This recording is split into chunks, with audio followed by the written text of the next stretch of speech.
Another Sweet Baby Inc. casualty has happened, ladies and gentlemen. Flintlock had its launch date for PC and console, and to nobody's surprise, if a game touches Sweet Baby Inc., it's going to have a mediocre, if not tragic, dead on arrival. So you can see Cabrutus, shout outs to Cabrutus, who made the DEI detected website that let us know Sweet Baby Inc. was involved with this. You can see he tweeted out, "Today's the launch day of Flintlock, The Siege of Dawn, a game tainted by Sweet Baby Inc. And to no one's surprise, it's tanking hard on Steam. Keep voting with your wallets." And you can see, my God, at the time of his tweet, which is earlier yesterday morning, just look at this bad, terrible statistics. On a launch date, you are literally having less people than what watches like my YouTube videos. 579 in game at this point. Woo! That is a small amount of people for a big game that was touted to be coming out on PC and console. It seems so weird that this game had some hype behind it, but then once people started to realize that Sweet Baby was involved, people tune out in droves. And that's the thing, guys, is they want to claim that diversity happens naturally, but it doesn't. People don't want diversity in the games because it's forced in with consulting companies like Sweet Baby Inc., who had their hand on this, and looks like it's failed immensely. So look at the comments. You can see Grum says, "Looks like it's working. Vote with your wallets," right? Savvy Artist says, "A shame. I would have been willing to test it, but the camera and the preview shakes way too much. I don't need to risk that headache." BMG says, "Flop lock." George Latorte says, "That's what happens when studios are in cahoots with Sweet Baby Inc. Say no to DEI initiatives and wokeness." Marshall says, "Everything SBI touches crumbles and dies. Maybe, hopefully, devs will avoid SBI in the future." Exactly. Oh, we got them. DEI is the future. Gamers will adapt and confirm. Gamers, get the fuck out of here. Go woke, go broke. That's the thing, guys. If diversity was really natural, just let it happen. Don't try to force feed all of your nonsense. Also, that other game that came out, Concord, they have fucking robots with pronouns in the game. I get it. I really get it that people want to feel represented, but this ain't the way, dog. You know what I mean? You are definitely underperforming. You can see Very Dark tweeted out about it. Sweet Baby Inc.'s latest release, Flintlock release, is going well, and you can see in this screenshot, 600 players playing right now. The 24-hour peak on their launch date. I'm sorry, lunch. I'm thinking food. Can't wait to eat some food. You can see on their launch date, 607 total people at their peak. Their all-time peak was also 607. Yikes.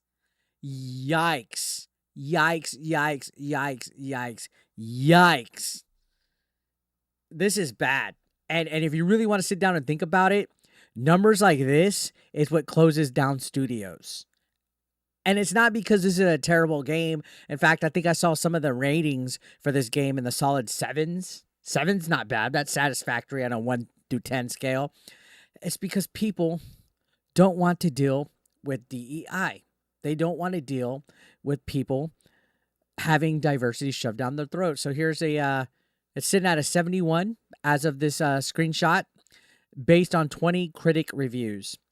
We'll see what happens when the user reviews come out. I tend to think user reviews are a little bit more accurate. Tons of times, critic reviews, I feel they're a little bit shilly, but a 71 critic review, that's still a pretty big red light, in my opinion. Even though 70's technically an okay game, I tend to like things 80, 82, 85 or above. Now, continuing on, we can see, Grums just dismantles this game right here. He says, SBI game Flintlock has launched to very poor Steam stats. Only 607 players, where other older games are doing much better at this hour. The game has already been discounted 10% on launch date. Holy smokes. Like, I don't want studios to fail or anything, but at this point, if you're involved with Sweet Baby Inc. in any form or fashion, you're just asking for it.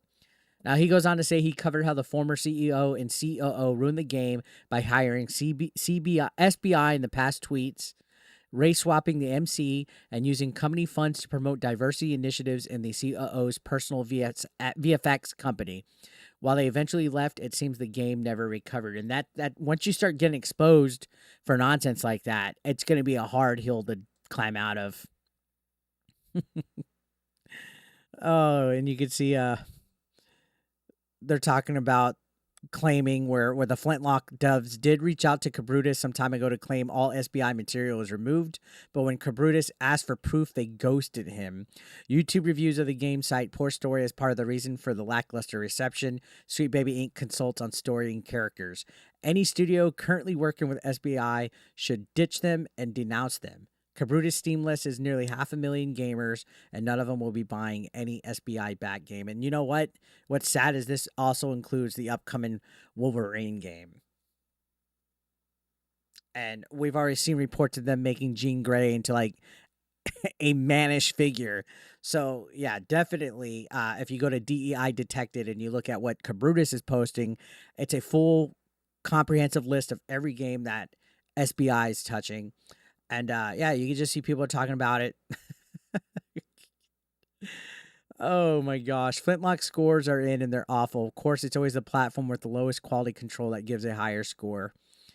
And so you can see 71 Metascore. And I guess he's doing a dig at Xbox here because that's the highest rating.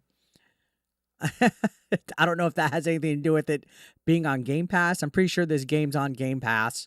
I think people are calling to see the Game Pass stats to see how many people are actually actively playing it on Game Pass. And yeah, we have Woke Infected saying not only is Flintlock one of the most woke infected Sweet Baby Inc. projects we've seen in a while, but the game itself is a disjointed mess of failed ideas. Play something from your back catalog instead. Yikes. And that's just it, man. Ever since this whole thing has been busted wide open with the Sweet Baby Inc. Detected and Sweet Baby Inc. trying to take down that Steam curator list and Gamergate 2 coming to fruition because these gaming journals are just running cover for Sweet Baby Inc. It's left a sour mouth in gamers' mouths. A sour taste, not a sour mouth. A sour taste in gamers' mouths because of just all the interference and running for cover and damage control these people are having. And then not to mention people like Chris Kindred who work for Sweet Baby Inc. trying to silence criticism.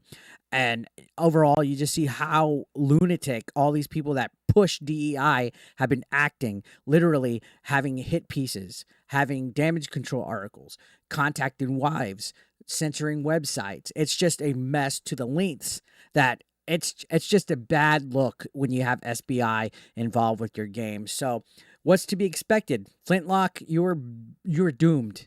The second that it was discovered, you were doomed. So yeah, I think that's fair advice from Grums. If you're a development studio and you have SBI involved with you, get rid of it now. Denounce it.